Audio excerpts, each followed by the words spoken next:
This is RadioOnFire.com. Yours truly, Diamond K, in here. Thank you for joining me. Been a very eventful day today. Of course, here in Maryland, Election Day. And Election Day, always fun.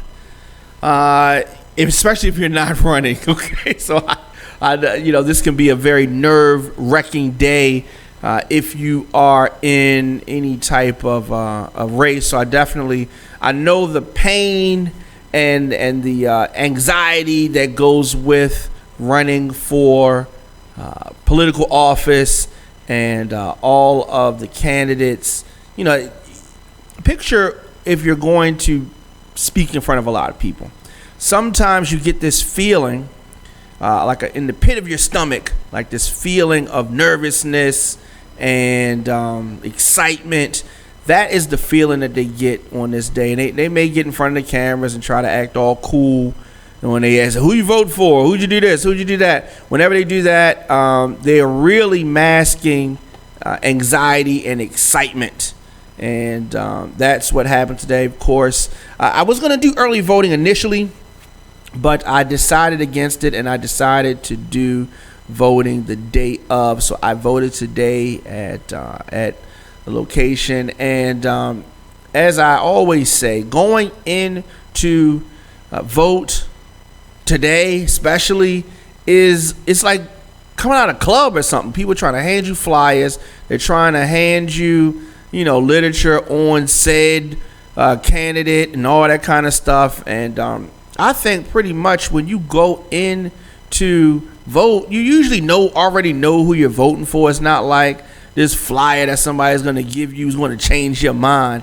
But what they're trying to do when they give you that flyer is remind you of their candidate. That's what they're trying to do.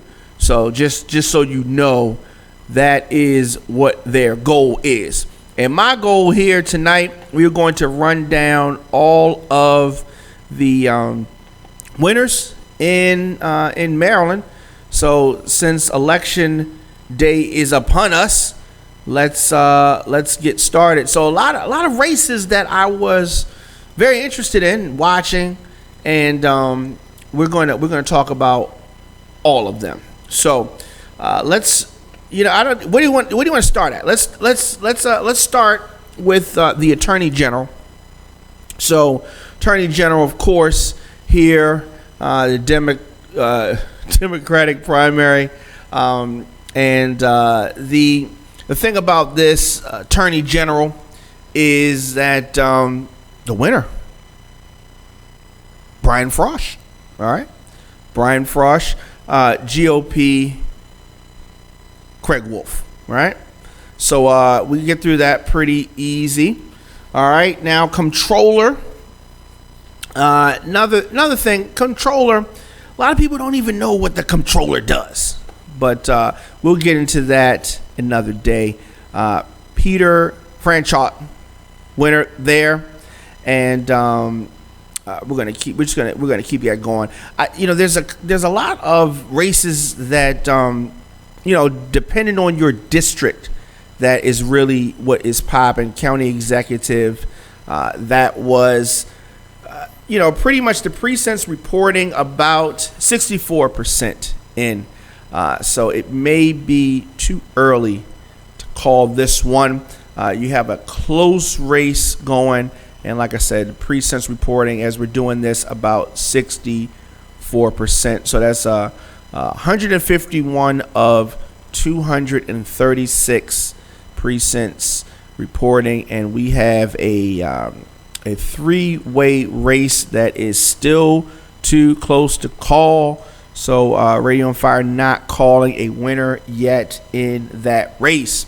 Now the Baltimore County executive, same thing as I said, 64% reporting, just 151 of 236 precincts reporting. So that one there, it has, as of right now, Al Redmer in the lead with 56% of the vote, but Pat McDonough is close, 44%. So still a little close there. As far as Montgomery County, that is a close race there as well. As of right now, just 62% of that vote in. And you have David Blair and Mark Ehrlich in a very tight race. So that one, too close to call. Montgomery County, the GOP side, he is uncontested. Robin Ficker there. PG County, Democratic primary. 91% of the precincts in there. The projected winner is Angela also Brooks with 62%. So she really carried this one in PG County. And Jerry Mathis running unopposed, and he is the victor there. Governor's race, something definitely with some national implications, and that one right there. Of course, you know that Larry Hogan, the current governor, is unopposed on the Republican side. Now, on the Democratic side, 90% of the votes are in. That is 1791 of 1991 precincts. So 90% of the precincts are in. And the winner is Ben Jealous.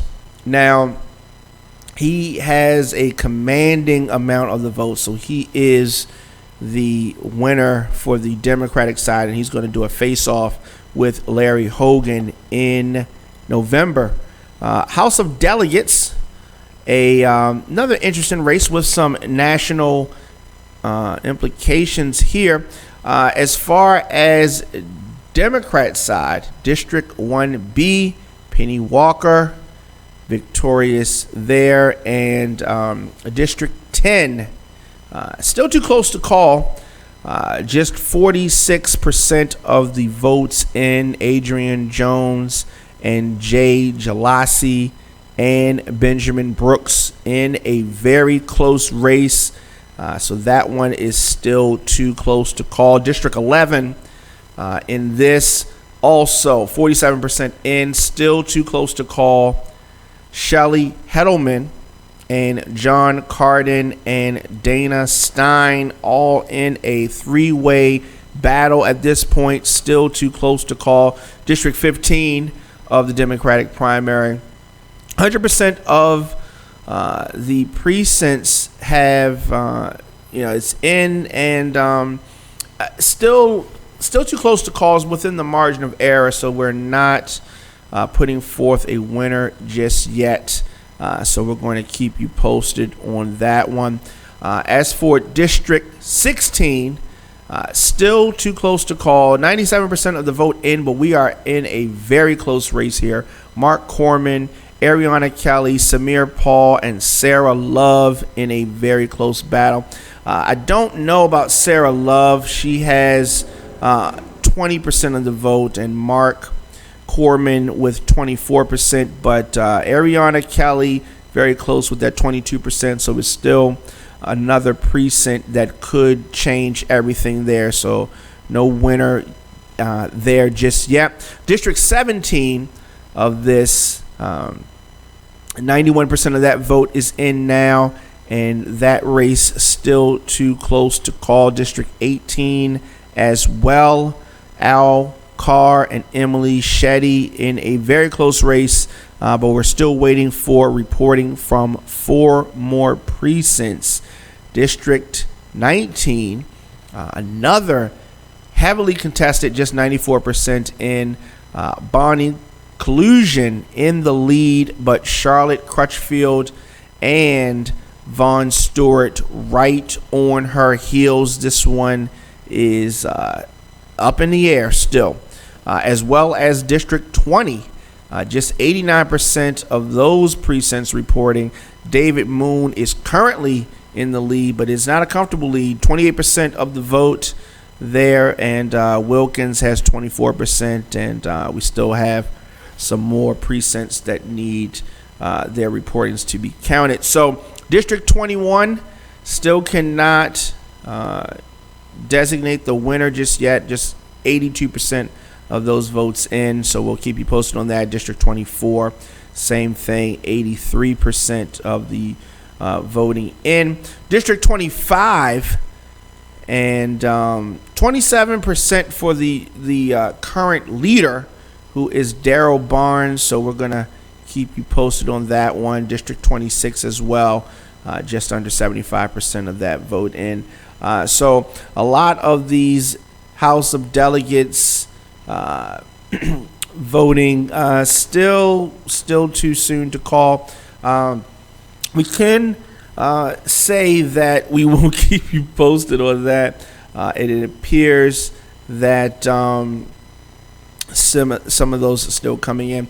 Another race that we have been watching, District 40, Nick Mosby is winning currently, but just 89% of the voting in. But Nick Mosby has 20% of the vote. Melissa Wells and Frank Conway both on his heels, so we'll keep you posted there. District 41 is just a little bit over 66% of the votes in, so we're going to not call a winner just yet in that one.